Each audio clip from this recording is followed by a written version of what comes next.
Ce premier conseil communautaire post-élection municipale, c'était l'occasion d'y découvrir pour la première fois depuis la création de Tours Plus un autre président que Jean Germain. Après les victoires de la droite à Tours, Joué, Fondette et Ballan, Philippe Briand, député maire de Saint-Cyr, a pris la place. 46 votes pour, 8 votes blancs.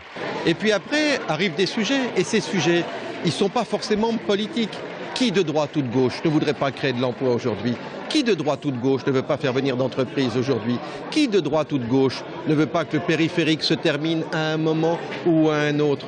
Donc nous avons des enjeux qui sont des enjeux partagés. Et c'est l'envie de faire avancer cela qui doit prédominer aujourd'hui. On a reconstitué un bureau à l'identique de ce que nous avions fait du temps de Jean Germain, c'est-à-dire un bureau où tous ces maires sont représentés. Pour la première fois, donc, la gauche n'a plus les rênes de l'agglo. Et Marie-France Beaufils, sénatrice maire communiste de Saint-Pierre et troisième vice-présidente en charge des équipements sportifs, a demandé que les dossiers en cours soient rediscutés pour voir si le consensus d'hier était toujours d'actualité. Une autre première, l'arrivée de jeunes nouveaux maires au conseil communautaire. À gauche, il y a le Larichois Wilfried Schwartz, élu 6e vice-président. On a des fois eu un petit peu de déficit dans la précédente mandature. À droite, il y a Alexandre Chasse de Ballan, 9e vice-président aux ressources humaines. Et puis Cédric de Oliveira, maire de Fondette, 7e vice-président de Tours Plus, en charge du rayonnement culturel, à 27 ans.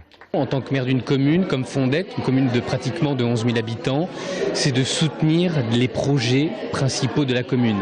Déjà, je pense à la priorité numéro 1 que j'avais défendue pendant la campagne, c'est le développement économique. C'est créer les emplois de demain. On a pratiquement 70 hectares à l'entrée du périph'. L'objectif, c'est de faire venir de nouvelles entreprises, de créer de l'emploi, parce qu'on sait qu'au niveau national, ça penche énormément. Donc c'est peut-être au niveau des collectivités qu'on pourra créer une véritable impulsion donc demain pour créer les emplois de demain. Fin des unanimités de consensus, fin de la présidence historique du maire de Tours. Serge Babary est premier vice-président en charge du développement économique. Arrivé en force de la droite, c'était le conseil d'installation des premières fois. Et l'occasion pour Philippe Briand et le vert Emmanuel Denis de faire connaissance. Pour parler de quoi? Du virage NASCAR.